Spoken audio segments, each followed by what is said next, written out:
우리 함께 사도신경으로 신앙 고백 드리겠습니다. 나는 전능하신 아버지 하나님 천지의 창조주를 믿습니다. 나는 그의 유일하신 아들 우리 주 예수 그리스도를 믿습니다. 그는 성령으로 잉태되어 동정녀 마리아에게서 나시고 본디오 빌라도에게 고난을 받아 십자가에 못 박혀 죽으시고 장사된 지 사흘 만에 죽은 자 가운데서 다시 살아나셨으며 하늘에 오르시어 전능하신 아버지 하나님 우편에 앉아 계시다가 거기로부터 살아있는 자와 죽은 자를 심판하러 오십니다. 나는 성령을 믿으며 거룩한 공교회와 성도의 교제와 죄를 용서받는 것과 몸의 부활과 영생을 믿습니다. 아멘. 오늘 함께 부를 찬송은 찬송가 323장입니다. 부름받아 나선 이 몸. 찬송가 323장을 함께 부르십시다.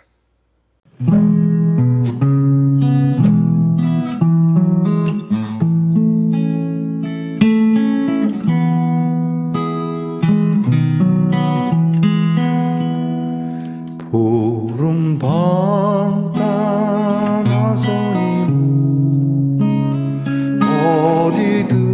어디든지 가오리다. 괴로우나 즐거우나 주만 따라가오리니 어느 누가 막으리까. 죽음인들 막으리까.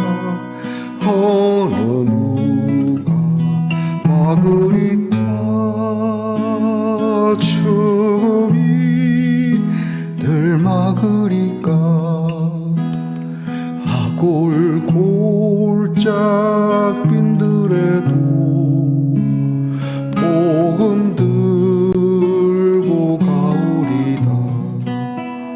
소돔 같은 거리에도 사랑 안고 찾아가서 종의 몸에 지닌 것도 아낌없이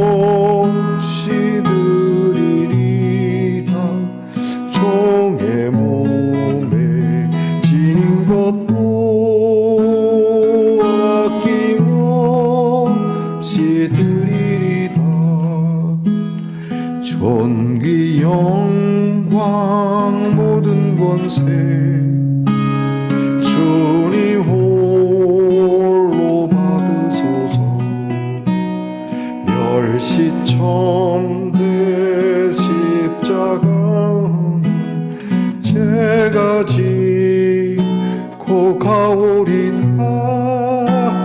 이름 없이 빛도 없이 감사하며 섬기리다. 이름 없이 빛도 없이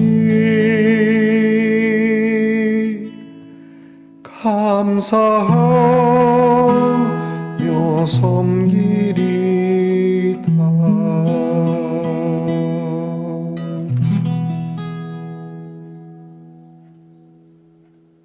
함께 겸손한 마음으로 기도드리겠습니다. 하나님, 어느덧 토요일이 되었습니다.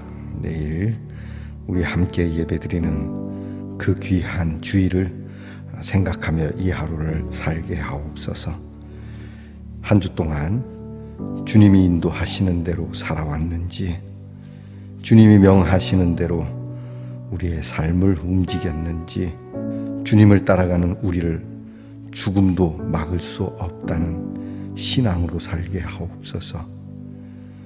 우리는 좋은 곳, 편한 곳만 골라 다니고 그렇게 조명이 화려한 거리에만 다니고자 하는 저희들은 아닌지, 우리의 가진 것을 주님 앞에 얼만큼 드리는 마음으로 살아가는지, 우리에게 우리의 자존심을 세울 만하고 우리의 영광이 우리에게 있을 때는 십자가를 지지만 주님처럼 참으로 멸시와 천대의 십자가는 과연 정말 우리가 지고자 했는지 하나하나가 부끄럽기만 합니다. 이름도 없이 빛도 없이 그럼에도 감사하며 주님을 섬기겠노라 이 마음조차도 우리는 버릴 때가 많았고 이것을 마음에 품고 살아도 쉽지 않은 것을 우리는 가벼이 우리의 믿음을 생각할 때가 한두 번이 아니었음을 고백합니다. 주의 용서하심이 있게 하시고 다시금 오늘 이 하루만큼만이라도 주님께 충성을 구하며 충성이 무엇인지를 나를 보며 사람들이 알 수 있도록 그리 살아가게 하옵소서. 하나님, 아픔과 질병 중에서도 우리의 성도들은 주님을 따라 나서기를 원하는 간구가 병상 가운데 있게 하옵소서. 하나님께서 그럴 때 더욱 입비 보시고 긍휼히 여기심이 풍성하여 놀라운 하나님의 능력이 나타나는 우리의 성도들의 자리가 되게 해 주시옵소서. 아버지 하나님, 우리의 자녀들을 위하여 기도합니다. 쉬운 것을 위하여, 달콤한 것을 위하여 우리의 자녀들이 살지 않게 하옵소서. 하나님의 귀한 뜻을 위하여 공부하고 이 나라를 위하여 귀한 몸과 마음을 헌신하고 직장에서의 수고함도 내가 고생함으로 누군가의 참 좋은 일들이 있을 거라는 마음으로 기쁜 마음으로 일하게 하시고 멀리 해와 객지에 홀로 살아가는 우리의 자녀들의 외로움조차도 하나님께서 거룩한 일을 위하여 쓰시며 하나님의 즐거움과 하나님의 평강을 위하여 사용되게 하옵소서. 하나님의 말씀을 열어 읽습니다. 말씀이 우리에게 깨우치는 바, 그 말씀을 소중히 받고 겸손히 받고 이 말씀대로 살겠노라 하는 순종으로 하나님의 말씀을 보게 하옵소서. 예수님 이름으로 기도하옵나이다. 아멘. 오늘 우리가 함께 나눌 묵상의 말씀은 마태복음 26장 47절로 56절까지의 말씀입니다. 마태복음 26장 47절로 56절의 말씀을 저와 함께 소리내어 같이 읽겠습니다. 말씀하실 때에 12 중의 하나인 유다가 왔는데 대제사장들과 백성의 장로들에게서 파송된 큰 무리가 칼과 몽치를 가지고 그와 함께 하였더라. 예수를 파는 자가 그들에게 군호를 짜 이르되 내가 입맞추는 자가 그이니 그를 잡으라 한지라. 곧 예수께 나와 랍비여 안녕하시옵니까 하고 입을 맞추니 예수께서 이르시되 친구여 네가 무엇을 하려고 왔는지 행하라 하신대.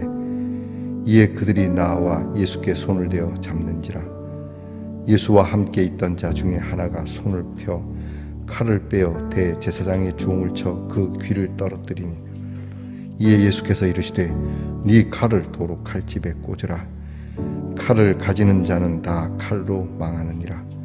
너는 내가 내 아버지께 구하여 지금 12군단 더 되는 천사를 보내시게 할 수 없는 줄로 아느냐. 내가 만일 그렇게 하면 이런 일이 있으리라 한 성경이 어떻게 이루어지겠느냐 하시더라. 그때 예수께서 무리에게 말씀하시되 너희가 강도를 잡는 것 같이 칼과 몽치를 가지고 나를 잡으러 나왔느냐. 내가 날마다 성전에 앉아 가르쳤으되 너희가 나를 잡지 아니하였도다. 그러나 이렇게 된 것은 다 선지자들의 글을 이루려 함이니라 하시더라. 이에 제자들이 다 예수를 버리고 도망하니라. 아멘. 말씀의 동산 성도 여러분, 지난밤 편안히 잘 주무셨습니까? 주님의 이름으로 문안드립니다. 어느덧 토요일입니다. 한 주 동안 여러분 고생하시며 살아오셨습니다. 여러분 좋은 일이 있든 여러분에게 탐탁지 않은 일이 있든 오늘 여러분의 마음이 그래도 여러분을 위로하고 여러분에게 칭찬하는 시간을 가지시기를 바랍니다. 오늘은 어떻습니까? 네, 좋습니다. 이게 형광펜입니다. 형광펜이 이렇게 되어 있군요. 하나하나가 다 형광펜입니다. 무엇인가를 강조할 때 쓰는 형광펜이죠. 자, 우리에게는 여러분의 모든 삶의 단어 하나하나가 사랑의 형광펜으로 그렇게 표현될 것입니다. 너무 여러분 자신을 그렇게 미워하지 마시고, 또 여러분 너무 질책하지 마시고, 그런 것들도 다 사랑으로 드러나게 될 것이라 믿는 믿음으로 살아가시길 바랍니다. 오늘은 어떻습니까? 좋습니다. 마태복음 130번째 시간입니다. 오늘 말씀에는 예수님이 잡히시는 겟세마네 동산에서의 기도 후에 잡히시고, 그렇게 제자들은 다 도망가게 되는 그러한 사건을 기록한 말씀입니다. 먼저는 예수님이 기도하는 도중에 갑자기 들이닥쳐서 잡히시지 않습니다. 예수님은 기도까지 다 마치시고 그들을 의연하게 기다리고 계시는 그러한 모습입니다. 우리가 무엇을 하는 중에 느닷없이 그렇게 당하는 일이 아니라 항상 예비되고 준비된 고난마저도 우리가 뜻하지 않은 시간에 당할 수도 있겠지만 언제나 이 고난은 우리에게 있을 수 있는 일이었음을, 그렇게 준비되고 있었음을, 심지어 여러분이 이 세상 떠날 때도 준비된 그러한 시간이 있기를 축복합니다. 이렇게 주님은 기도를 다 마치신 후에 가룟 유다가 예수님을 잡으러 오는 그 상황을 맞이합니다. 웃기는 건 가룟 유다가 예수님을 잡기 위해서 대제사장의 무리, 오늘 성경에 나오죠. 대제사장들과 백성의 장로들에게서 파송된 무리, 그것도 무기를 든 무리들과 함께 옵니다. 그러면서 암호를, 군호를 짜죠. 자, 내가 입맞추는 사람, 그 사람이 예수다. 그들은 예수가 누군지 잘 몰랐던 것 같습니다. 그 얼굴을 모르는 것 같은데, 밤이기도 하니까요. 가룟 유다는 그렇게 예수님께 와서 입을 맞춥니다. 자, 이 입맞춤은 사실 이게 사랑과 애정, 어떤 친밀감의 표현인데, 가룟 유다는 이것을 예수님을 팔아 넘기는 신호로 쓰고 있다는 겁니다. 그래서 가룟 유다의 키스라고 하는 단어가 여기서 생깁니다. 앞에는 키스인데 뒤에는 칼을 들고 있는 것이죠. 그 사람을 해야 할 목적으로 그 사람에게 다가와서 아주 친밀하게 그 사람이 긴장을 하지 않도록 해놓고, 그리고 등에 칼을 꼽는 그러한 모습입니다. 아주 잔인하죠. 그냥 잡으러 왔습니다, 함께 가시죠, 이러는 게 아니라 슬그머니 안 그러한 척, 되게 위하는 척, 사랑하는 척 그래놓고 뒤에서는 그러한 살인적인 일을 행하는 겁니다. 교회에서 이런 일이 있습니다. 목사님 사랑합니다, 성도님 사랑합니다, 우리 함께 사랑합시다, 주의 사랑으로 사랑합니다. 그렇게 형제의 모습 속에 보이는 이렇게 그렇게 해놓고 뒤에서는 그들을 제거하기 위한, 그들을 미워하는 일들을 펼치는 이런 모습, 가룟 유다의 키스가 있다는 거. 여러분은 그러지 마시기 바랍니다. 차라리 여러분이 마음에 안 들면 마음에 안 든다고 얘기하십시오. 앞과 뒤가 이상한 사람이 되지 않기를, 여러분에게는 가룟 유다의 키스가 있지 않기를 바랍니다. 자, 이런 예수님이 가룟 유다에게 이렇게 하죠. 친구여 합니다. 영어로 bro 이렇게 합니다. brother, bro. 친구여, 네가 무엇을 원하든 네 하고 싶은 대로 해라, 이렇게 얘기하죠. 가룟 유다는 참 나쁜 사람입니다. 물론 가룟 유다를 조금 이해해 주려고 하는 신학자들은 그렇게 얘기합니다. 가룟 유다가 예수님을 잡아서 빌라도 법정에 넘기면 예수님은 그 엄청난 능력으로 빌라도를 엎어버릴 것이다. 그러니까 예수님을 그 법정에 세우는 것은 우리 민족을 위하는 일이다. 그렇게 하지 않고는 빌라도 앞에 나아갈 수가 없으니까 나는 민족을 위하여 예수를 빌라도에게 팔아넘긴다. 이런 얘기를 하는데 너무 멀리 가지 맙시다. 일단은 더럽게 예수님을 팔았고 어쨌든 제자가 어떻게 스승이 하고자 하는 일을 따라가야지 제자의 하는 일에 스승을 끌어들여서 도구로 쓰려고 했는지 그것부터가 나쁜 겁니다. 여러분, 오늘 예수님께서는 결국 이렇게 자기를 넘기는 가룟 유다에게 친구여라고 말씀하시는 것에 깜짝 놀랄 수밖에 없습니다. My bro, 나의 친구야. 끝까지 주님은 이 가룟 유다를 사랑하십니다. 오늘 예수님께서 여러분들에게 나는 예수님을 배반하는 행위를 하는데 예수님은 내 이놈 하지 않고 친구여 라고 말씀하시는데 이 한마디에 억장이 무너지는 거 아닙니까?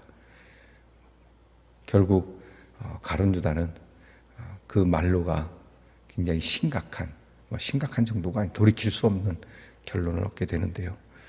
여튼 오늘 우리는 주님께서 배반하는 우리에게도 늘 친구와 같이 애정 어리게, 이게 지금 비난하는 게 아닙니다. 말을 돌려서 하는 게 아닙니다. 그래도 넌 나를 팔아넘길지라도 그래도 넌 나의 친구야 라고 이것을 받아들입니다. 예수님께서 이것을 받아들이는 여러 이유가 있습니다. 애정 어린 것도 있겠고 예수님의 인품인 것도 있지만, 그러나 그보다 앞서서 예수님은 말씀을 생각합니다. 하나님의 뜻. 앞에 기도가 그거였죠. 하나님의 뜻대로 하옵소서. 그래서 선지자들이 메시아에 대하여 한 그 말씀을 이루는 것이, 그 소명을 가지고 이 사명을 행하시는 것이 주님의 가장 근본적인 그러한 마음이셨다는 것을 우리는 기억해야 합니다. 여기에 베드로가 훅 치고 들어옵니다. 오늘 성경에는 한 제자라고 되어 있는데 베드로가 무기를 가지고 온 자들에게 칼을 휘두릅니다. 숨겨뒀던 칼을 꺼내서 휘둘렀는데 대제사장의 중 말고라고 하는데요, 이 사람의 귀가 떨어져 나갑니다. 예수님께서는 떨어진 이 귀를 재빠르게 바로 그렇게 고쳐 주십니다. 그러면서 하시는 말씀이 있죠. 칼을 쓰는 자는 칼로 망한다. 칼을 꽂아 넣어라. 지금 상황에 지금 베드로가 한 사람은 그렇게 할 수 있지만 그들은 무리가 왔습니다. 자칫 잘못하면 여기에 있는 모든 제자가 다 칼에 맞아 죽을 수 있습니다. 그렇기 때문에 지금 뭐 주변에서 보고 있는 그러한 시민들이 있는 것도 아니니까요. 맞아 죽을 수 있는 상황인데 아무 생각 없이 베드로가 자기의 혈기를 따라서 칼을 휘두른 것이거든요. 그 마음은 충분히 이해합니다. 그러나 그 뒤에 무엇을 어떻게 감당하겠습니까? 감당하지 못할 일을 하면 안 되는 것이죠. 다시 말씀드리지만 그 마음은 이해합니다. 그러나 그렇게 해서는 안 되는 것이죠. 예수님은 이 상황을 재빠르게 수습하시는 것이죠. 그러면서 하시는 말, 베드로만 들었던 것은 아닐 겁니다. 거기 예수님을 잡으러 온, 그리고 예수님을 팔아는 게 가룟 유다에게 다 들리도록 얘기하셨을 겁니다. 칼을 쓰는 자는 칼로 망한다. 칼을 넣어라. 내가 지금 하늘의 군단을 내가 불러올 줄 몰라서 안 불러오는 게 아니다. 나는 하나님께서 이루시려고 하는 일 때문에 오늘 나는 여기에서 이대로 잡힌다라고 말씀하고 계시는 겁니다. 그리고 예수님은 아주 제자들이 볼 때 무기력하게 잡혀서 끌려가게 됩니다. 그냥 끌고 갔겠습니까? 묶어서 또는 자꾸를 채워서 끌고 갔겠죠. 자, 이 모습을 본 제자들, 뭘 어떻게 저항할 수도 없고, 여기 보니까 제자들이 안 된다고 막아서기라도 스크랩을 짜고 예수님을 둘러싸서 잡아가려거든. 우리 먼저 잡아가십시오라고 이 말을 하는 제자는 아무도 없습니다. 오히려 예수님의 이 말씀에 그들은 무엇을 생각했는지 모르지만 예수님이 잡혀가고 나서 그들은 엄청난 두려움에 쌓이게 되고 다 도망갔다고, 예수를 버렸다라고 되어 있습니다. 누구 하나가 도망가니까 다 도망갔겠죠. 자, 오늘 이 모습, 예수님이 잡히시는 이 모습, 가룟 유다가 있고 제자들의 그런 도망이 있고 다 알고 계셨던 일이지만 많이 씁쓸하셨을 겁니다. 오늘 예수님이 하시고자 하는 일이 무엇이었을까요? 우리가 예수님이 잡히지 않도록 막 하는 것을 원하셨을까요? 제자들이 그들과 싸워서 거기 잡으러 온 자들을 모두 다 죽이고 그리고 승리하였더라, 그걸 원하셨을까요? 우리는 예수님이 겟세마네 동산에서 잡히시는 이 모습 속에서 하나님의 뜻을 이루기 위하여 이 모든 쓴 잔들을 감내하고 계신다라고 하는 것, 하나님의 뜻을 위하여 묵묵히 그 뜻을 이루어 가신다는 거에 우리는 초점을 둬야 됩니다. 이런 일은 절대 안 된다라든가 이런 것은 내게 없어야 한다고 이것을 막아야 되겠다고 할 것이 아니라 이 쓴 잔조차도 주님은 하나님의 뜻을 위하여, 아버지의 뜻을 위하여 그렇게 홀로 가신다라고 하는 것. 제자들은 예수님이 이 뜻을 이루기 위하여 주님, 저희들도 각오했습니다. 주님, 저와 주님을 위하여 기도하겠습니다. 주님, 너무 송구하고 너무 감사합니다. 아버지의 뜻이 주님에게서 이루어지는 그날을 사모합니다. 그래야 되는 것 아니었을까 싶습니다. 여러분은 어떻습니까? 기도하겠습니다. 아프고 쓰라린 자리, 그 자리 하나하나를 묵묵히 아버지의 뜻을 위하여 걸어가시는 주님을 봅니다. 얼마든지 막을 수 있고 얼마든지 피할 수 있고 얼마든지 거부할 수 있으나 아버지의 뜻을 위하여 제자의 배신도, 제자들의 그러한 버림도, 그 도망가는 모습을 보며 아버지의 뜻이 이루어지는 것을 오히려 더 기쁘게 생각하셨던 주님을 보며 우리는 하나님이 하시고자 하는 일에 내 뜻을 담아 된다 안 된다를 말할 것이 아니라 하나님의 뜻을 위하여 우리가 기다리며 기도하겠노라 하는 이 기도의 제목이 우리 말씀문간의 성도들에게 참으로 깊이 있게 드려지고 그리고 기쁘게 하나님께 나아가는 우리 성도들이 되게 하옵소서. 예수님 이름으로 기도합니다. 아멘. 하늘에 계신 우리 아버지, 아버지의 이름을 거룩하게 하시며 아버지의 나라가 오게 하시며 아버지의 뜻이 하늘에서와 같이 땅에서도 이루어지게 하소서. 오늘 우리에게 일용할 양식을 주시고 우리가 우리에게 잘못한 사람을 용서하여 준 것 같이 우리 죄를 용서하여 주시고 우리를 시험에 빠지지 않게 하시고 악에서 구하소서. 나라와 권능과 영광이 영원히 아버지의 것입니다. 아멘.